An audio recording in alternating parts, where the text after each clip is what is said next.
Hello everyone, నేను మీ MVN Kashyap. ఎలా ఉన్నారు? అన్షేకబుల్గా ఉన్నారా?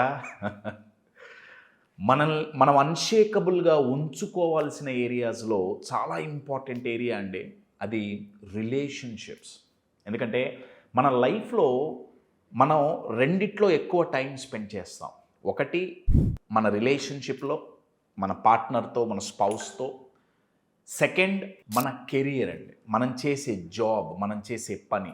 ఈ రెండు గనక అన్షేకబుల్గా ఉండకపోతే, ఈ రెండిట్లో ఏదొక్కటి షేక్ అవుతున్నా సరే పీస్ ఆఫ్ మైండ్ చాలా కష్టం అండి, హ్యాపీనెస్ చాలా కష్టం. సో అందుకని ఇవాళ రిలేషన్షిప్ పరంగా మనం అన్షేకబుల్గా ఉన్నామా లేమా అనేది మనం ఈ వీడియోలో డిస్కస్ చేద్దాం. రిలేషన్షిప్ చాలా బ్యూటిఫుల్ ప్లేస్ అండి, నేను కాదనట్లేదు. కానీ కొన్ని రిలేషన్షిప్స్ మాత్రం చాలా ఛాలెంజింగ్గా ఉంటాయండి, చాలా పెయిన్తో ఉంటాయి. నేను మీకు ఒక ఎగ్జాంపుల్ ఇస్తాను. ఇప్పుడు మీకు స్క్రీన్ మీద ఒక ఫోటో కనపడుతుంది చూడండి. మీకు ఒక బ్లేడ్ కనపడుతుంది. బ్లేడ్ మీద ఒక నత్త, ఒక స్నేల్ ఉంది. ఆ బ్లేడ్ని నేను టాక్సిక్ రిలేషన్షిప్ అంటున్నాను. Toxic relationship. ఆ నత్త ఏదైతే ఉందో ఆ రిలేషన్షిప్లో ఉన్న వ్యక్తులు. ఇప్పుడు ఏంటంటే యూజువల్గా మైండ్ ఏం ఆలోచిస్తుందంటే, టాక్సిక్ రిలేషన్షిప్లో ఉన్నప్పుడు మైండ్ ఏం ఆలోచిస్తుందంటే, ముందుకెళ్ళటం అంటే ఆ బ్లేడ్ మీద కొంచెం ముందుకెళ్ళి ఆ బ్లేడ్ నుంచి బయటికి వచ్చేస్తే, అంటే ఆ రిలేషన్షిప్లో నుంచి బయటికి వచ్చేస్తే పెయిన్ ఉండదు కదా అని ఒక థాట్ వస్తుంది. ఎమ్మటే మైండ్ ఏం చేస్తుందంటే, అంత దూరం బ్లేడ్ మీద వెళ్ళాలి కదా, బయటకి రావాలి అంటే బ్లేడ్ మీదే వెళ్ళాలి కదా, ఇంకా కోసుకుంటుంది, ఇంకా పెయిన్ ఎక్కువ ఉంటుందేమో అని ఆగిపోతుంది. పోనీ వెనక్కి తగ్గటం, వెనక్కి రావటం అంటే అడ్జస్ట్ అయి ఉండటం. అడ్జస్ట్ అయి ఉంటే అయిపోతుంది, ఇన్ని సంవత్సరాలు బతికాం, లేకపోతే ఇంకొక 5 ఏళ్ళు ఉందాం, ఇంకొక 10 ఏళ్ళు ఉందాం, తర్వాత చూసుకుందాం. కానీ అప్పుడు కూడా ఆ బ్లేడ్ మీద వెనక్కి నడిచిన పెయిన్ఫుల్లే కదండి. బ్లేడ్ మీద నత్త ముందుకెళ్ళినా కోసుకోబోతుంది, వెనక్కెళ్ళినా కోసుకోబోతుంది.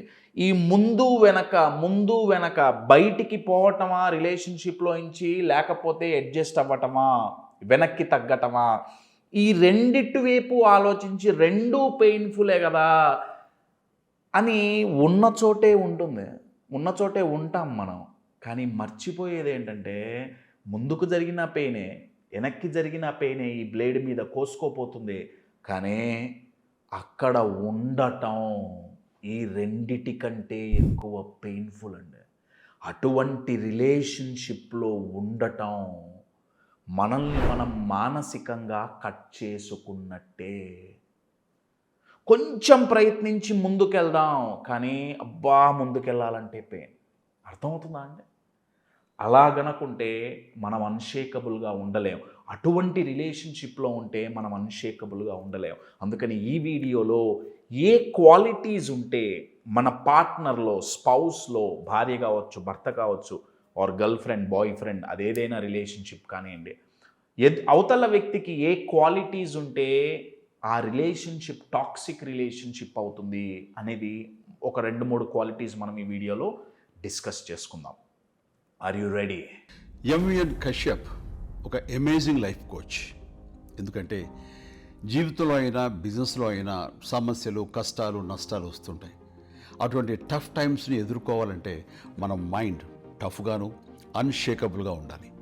ఎంవిఎన్ కశ్యప్ కండక్ట్ చేసే వర్క్షాప్స్ బీ అన్షేకబుల్ కానివ్వండి, లేదా ఎమోషనల్ మాస్టరీ కానివ్వండి, ఇటువంటి ప్రోగ్రామ్స్ మనల్ని మానసికంగా దృఢంగా చేసి తద్వారా మన ఎదుగుదలకు దోహదపడుతున్నందుకు నాకు చాలా ఆనందంగా ఉంది. ఇటువంటి ప్రోగ్రామ్స్ మీరు మరిన్ని చేయాలని కోరుకుంటూ wishing you all the very best Kashyap. Good luck. కంటెంట్లోకి వెళ్ళే ముందు అప్కమింగ్ ప్రోగ్రామ్స్, 2 అద్భుతమైన ప్రోగ్రామ్స్. మార్చి 22, 23వ తారీఖు 2 days offline Hyderabad, online all over the world. నా ఫేవరెట్, మీ ఫేవరెట్, మనందరి ఫేవరెట్ ప్రోగ్రామ్ ఏంటది? కనపడుతుందా ఇక్కడ? Be unshakable. లైఫ్లో ఎంత కష్టం వచ్చినా, బిజినెస్లో ఎంత నష్టం వచ్చినా, ఏ ఛాలెంజ్ వచ్చినా, పరిస్థితి ఎట్లున్నా సరే అన్కంట్రోలబుల్గా ఉండే లైఫ్ని, అన్కంట్రోలబుల్గా ఉండే మైండ్ని అన్షేకబుల్గా ఎలా నిలబెట్టుకోవాలో నేర్పించే ప్రోగ్రామ్ బీ అన్షేకబుల్. మీకు వెనకాల కనపడుతుంది కదా, అది బీ అన్షేకబుల్ ప్రోగ్రాంలో పార్టిసిపెంట్స్కి ఇచ్చే వర్క్ బుక్ అండి. దాంట్లో ఎన్నో సైంటిఫిక్ టెక్నిక్స్ అండ్ ఎక్సర్సైజెస్ మేము పొందుపరచడం జరిగింది. అది be unshakable 22nd, 23rd, then April 26, 27 తారీఖుల్లో, ఏప్రిల్ 26, 27 తారీఖుల్లో 2 days program again success psychology for those who don't want to settle for less. మీరు గనక డెకేడ్స్ ఆఫ్ గ్రోత్ డేస్లో సంపాదించాలి, సాధించాలి అనుకుంటే, ఎదగాలి అనుకుంటే, నెక్స్ట్ లెవెల్లో ఎదగాలి అనుకుంటే, మీ ఫియర్ ఆఫ్ ఫెయిల్యూర్ని పోగొట్టుకొని, సెల్ఫ్ డౌట్ని తగ్గించుకొని, ఏదో ఒక మోటివేషన్ కాకుండా ప్రాపర్ స్ట్రక్చర్డ్ స్ట్రాటజీస్తో, గ్రోత్ స్ట్రాటజీస్తో, గోల్ అచీవింగ్ స్ట్రాటజీస్తో సక్సెస్ని ఎన్హాన్స్ చేసుకోవాలి అనుకుంటే సక్సెస్ సైకాలజీ ఏప్రిల్లో ఉంది. For more details contact the number on the screen. So టాపిక్లోకి వస్తే, బ్లేడ్ చాలా టచింగ్ ఇమేజ్ అండి కదా. ఏ క్వాలిటీస్ ఉంటే అది టాక్సిక్ రిలేషన్షిప్? నంబర్ 1 క్వాలిటీ అంటే ఫస్ట్ క్వాలిటీ, చాలా డేంజరస్ క్వాలిటీ, అదేంటంటే అనుమానపడటం. అతిగా అనుమానపడటం. అంటే వాళ్ళు ఎలా ఉంటారంటే, మీరు ఏది చేసినా సరే, మీరు ఏది చేసినా వాళ్ళకు అనుమానమే. మీరు బయటికి వెళ్ళినా చెప్పెళ్ళాలి, మీరు ఏ పని చేసినా, మీరు ఒకటి కొన్న, మీరు లేచినప్పటి నుంచి పడుకునేంత వరకు ప్రతిదీ ఇన్ఫర్మేషన్ ఉండాల్సిందే. కశ్యప్ చెబితే తప్పేంటి, ట్రాన్స్పరెన్సీ ఉంటుంది కదా, దానివల్ల ఇబ్బంది ఏమి ఉండదు కదా. ఇక్కడ ట్రాన్స్పరెన్సీ ప్రాబ్లం కాదండి. ప్రాబ్లం ఏంటంటే, మన మీద మన పార్ట్నర్కి 24 గంటలు అనుమానమే ఉంటే వాళ్ళు ప్రశాంతంగా ఉండలేరు, మనల్ని ప్రశాంతంగా ఉంచలేరు. ఒకవేళ గనక రిలేషన్షిప్లో ఒక వ్యక్తి అనుమానస్తుడైతే ఆర్ అనుమానస్తురాలైతే, వాళ్ళు అది ఎలా ఉంటుందంటే, తేనె పూసిన కత్తి అంటారు చూడండి. అంటే పాజిటివ్ టార్చర్ ఏమో అనొచ్చేమో, ఒక పదం చెప్పొచ్చేమో. ఎందుకంటే అండి, చూడటానికి అది టార్చర్ లాగా కనపడదు. అరే మన గురించే కనుక్కుంటున్నారు కదా అన్నట్టు ఉంటుంది, కానీ అనుమానంతో కూడి ఉంటుంది. అందువల్ల రిస్ట్రిక్షన్స్ ఎక్కువైపోతాయండి. అది చాలా చాలా డేంజర్ సైన్ ఒక రిలేషన్షిప్లో. సో ఫస్ట్ది ఎక్కువగా అనుమానించేవాళ్ళు. సెకండ్ క్వాలిటీ ఏంటంటే ఓవర్ పొజెసివ్నెస్. అసలు ఓవర్ కూడా కాదండి, possessiveness that it self is wrong. దాంట్లో ఇక ఓవరు లోవరు అక్కర్లా. లవ్కి పొజెసివ్నెస్కి చాలా తేడా ఉందండి. చాలామంది రిలేషన్షిప్లో ఏమనుకుంటారంటే, పొజెసివ్నెస్ని ప్రేమ అనుకుంటారు. అంటే తన పార్ట్నర్ మీద సర్వ హక్కులు తనకే ఉన్నాయి.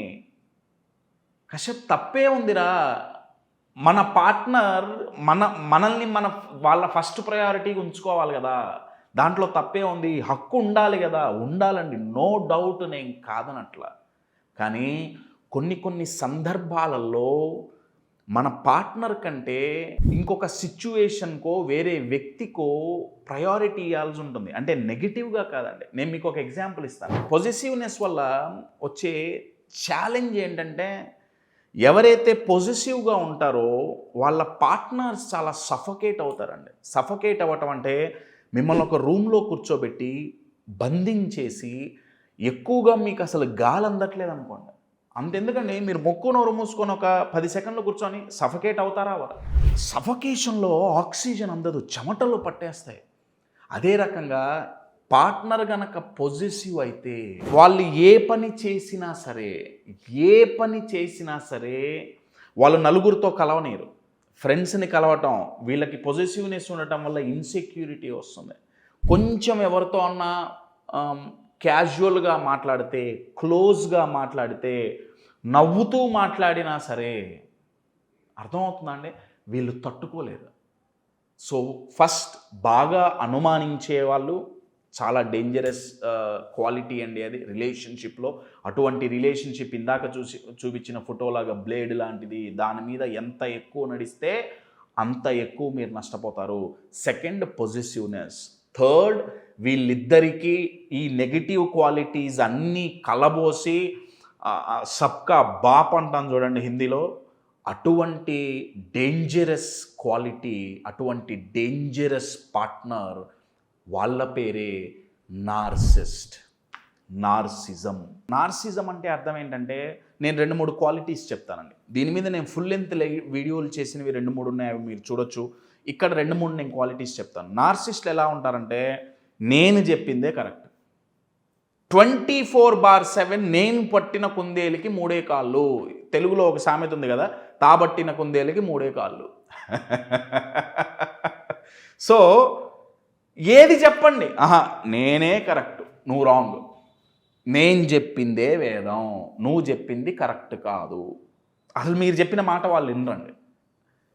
ఫస్ట్. సెకండ్ ఏంటంటే, వాళ్ళలో ఎంపతి ఉండదు. ఎంపతి అంటే మీ ఫీలింగ్స్ని వాళ్ళు అసలు పట్టించుకోరండి. వాళ్ళ ప్రవర్తన వల్ల, వాళ్ళ మాటల వల్ల మీ లైఫ్లో మీరేం ఫీల్ అవుతున్నారు, మీరు హర్ట్ అవుతున్నారా, అవి మిమ్మల్ని హర్ట్ చేస్తున్నాయా, మీరు బాధపడుతున్నారా, మీరు డిస్టర్బ్ అవుతున్నారా, మీకు చికాగ్గా ఉందా, అవేమీ వాళ్ళు పట్టించుకోరు.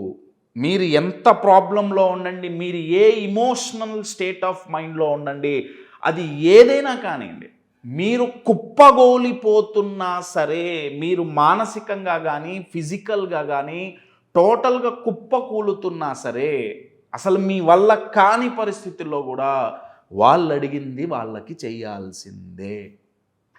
వాళ్ళని నార్సిస్టులు అంటాం. నార్సిస్టిక్ మెంటాలిటీలో ఒకే ఒక్క పాజిటివ్ కనపడుతుందండి. పాజిటివ్ ఏంటంటే, అవతల వ్యక్తి తిరగబడ్డాడు అనుకోండి, కాళ్ళు పట్టుకొని బతికిలాడతారు. అది చూడటానికి చాలా పాజిటివ్ అండి.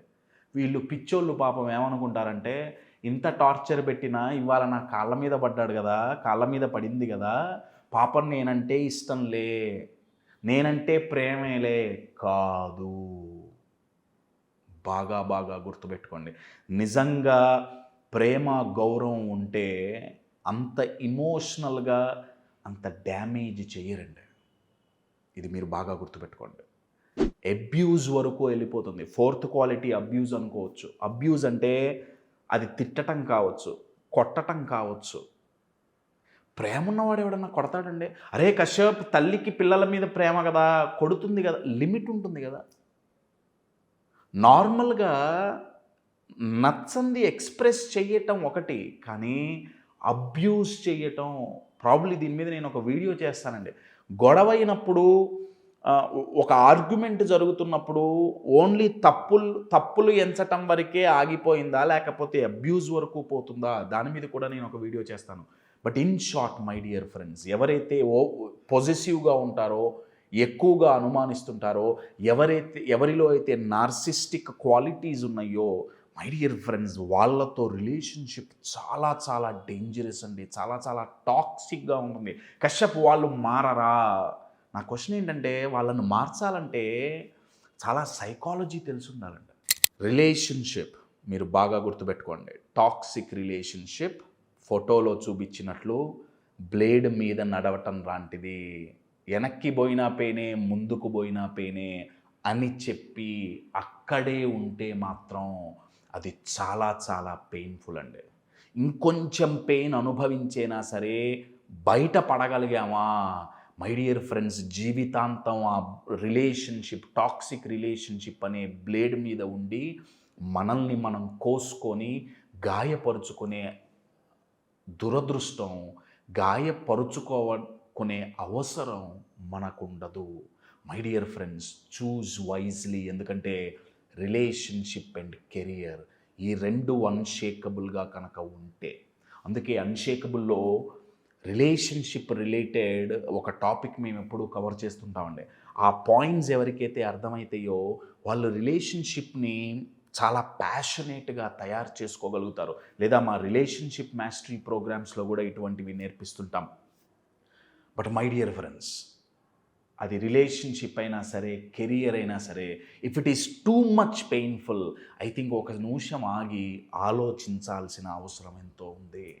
పరిస్థితులు ఏదైనా, రిలేషన్షిప్స్ ఎట్లున్నా సరే, మనల్ని మనం అన్షేకబుల్గా తయారు చేసుకోవాల్సిందే. అన్కంట్రోలబుల్ నుంచి అన్షేకబుల్గా మనం ఎదగాల్సిందే, మన లైఫ్ని ట్రాన్స్ఫార్మ్ చేసుకోవాల్సిందే.